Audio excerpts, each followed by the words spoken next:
ನಮಸ್ತೆ. 24/8/2026 ಸೋಮವಾರ.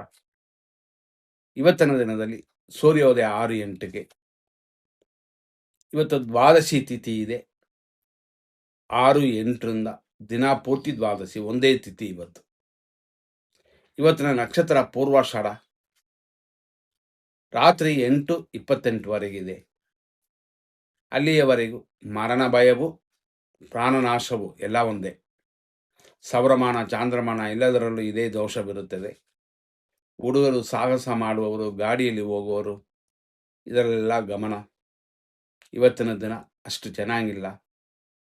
ಅದರಲ್ಲೂ ಶುಕ್ರನ ಅಂಶದಲ್ಲಿ, ಶುಕ್ರನ ನಕ್ಷತ್ರದಲ್ಲಿ ಹುಟ್ಟಿದವರು, 6-15-24ನೇ ತಾರೀಕಲ್ಲಿ ಹುಟ್ಟಿದವರೆಲ್ಲ ಗಮನ ಕೊಡಿ.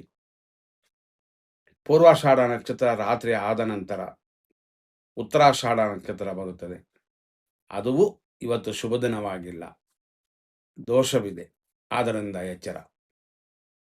ಇವತ್ತಿನ ದಿನದ ನಾವು ನೋಡುವ ರಾಶಿ ಮತ್ತು ನಕ್ಷತ್ರ ಪಾದಗಳನ್ನ ನೋಡೋಣ. ಇವತ್ತು ಮಕರ ರಾಶಿ ದಿನ ಪೂರ್ತಿದೆ.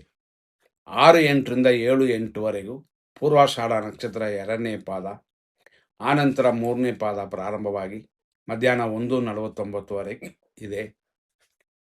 1:49ನ ಮೇಲೆ ರಾತ್ರಿ 8:28ವರೆಗೂ ಪೂರ್ವಾಷಾಢ ನಕ್ಷತ್ರ 4ನೇ ಪಾದ. ರಾತ್ರಿ 8:28ನ ಮೇಲೆ ಮಧ್ಯರಾತ್ರಿ ಲೇಟ್ ನೈಟ್ 3:06 ಉತ್ತರಾಷಾಢ ನಕ್ಷತ್ರ 1ನೇ ಪಾದ. ಅದಾದ ನಂತರ ಬರೋದು ಉತ್ತರಾಷಾಢ ನಕ್ಷತ್ರ 2ನೇ ಪಾದ. ಇದು ನಾಳೆಯೂ ಇರುತ್ತದೆ. ಇಷ್ಟಿದರಲ್ಲಿ ನಾವು ನೋಡುವ ಕೆಲವು ವಿಷಯಗಳು. ರಾಹುಕಾಲ 7:47ರಿಂದ 9:15, ಯಮಕಂಡ ಕಾಲ 10:48ರಿಂದ 12:22. ಈ ರೀತಿ ಕೆಲವು ವಿಷಯಗಳನ್ನ ನಾವು ಗಮನಿಸಲೇಬೇಕು. ಯಾಕೆಂದರೆ ರಾಹುಕಾಲ, ಯಮಕಂಡ ಕಾಲದಲ್ಲಿ ಮಾಡುವ ಕಾರ್ಯಗಳು ಉಚಿತವಾಗಿರಲ್ಲ. ಆದರೂ ದೇವರ ಪೂಜೆಗಳನ್ನು ಮಾಡಬಹುದು. ಇದನ್ನು ಮನಸ್ಸಲ್ಲಿ ಇಟ್ಕೊಳ್ಳಿ. ಮತ್ತು ನಾವು ನೋಡುವಂಥ ಇವತ್ತು ಚಂದ್ರಾಷ್ಟಮ ವೃಷಭ ರಾಶಿಗೆ ಇದೆ.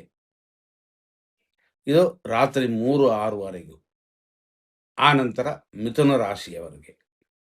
ಹಂಗಾಗಿ ಇವತ್ತು ಇದರ ವಿಷಯಗಳಲ್ಲಿ ಹೆಚ್ಚಿನ ಗಮನ ಕೊಡಿ. 100% ಶುಭ ಸಮಯವನ್ನು ನಾವು ಹುಡ್ಕೋಣ.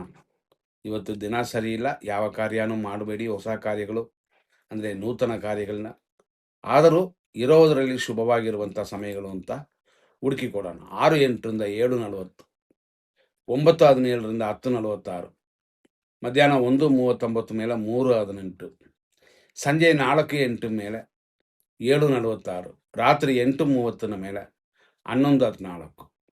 ಅದೇ ಥರ ರಾತ್ರಿ 12:51 ಮೇಲೆ ಬೆಳಗಿನ ಜಾವ 5:14ವರೆಗೂ ಶುಭವಾಗಿದೆ. 100% ಅಶುಭ ಸಮಯವನ್ನು ನೋಡೋಣ.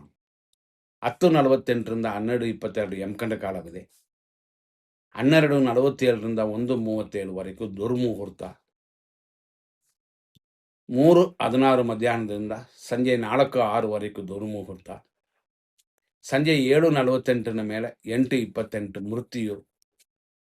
ಅದೇ ಥರ ರಾತ್ರಿ 11:16 ಮೇಲೆ 1:18ವರೆಗೂ ಮೃತ್ಯು. ರಾತ್ರಿ 12:22ರಿಂದ 1:49 ಅಲ್ಲಿಯವರೆಗೂ ವಿಷಕಾಲವಿದೆ. ಬೆಳಗಿನ ಜಾವ 5:16 ಮೇಲೆ ಅಂತಂದರೆ ಬ್ರಹ್ಮ ಮುಹೂರ್ತ ಇವತ್ತಿಲ್ಲ. ಈ ಸಮಯ ಇದು ವಾರ್ಜಿಯ ಅಂತ, ಅಂದರೆ ನಕ್ಷತ್ರ ವಿಷಘಟಿಕಾ ಕಾಲವಿದೆ. ಗಮನಿಸಿ, ಇವತ್ತು ಶುಭ ದಿನವಲ್ಲ. ಆದರೂ ಎಮರ್ಜೆನ್ಸಿಗಾದ ಸಮಯಗಳನ್ನ ಕೊಟ್ಟಿದ್ದೀವಿ, ಅದನ್ನು ಮಾತ್ರ ಉಪಯೋಗಿಸ್ಕೋಬಹುದು.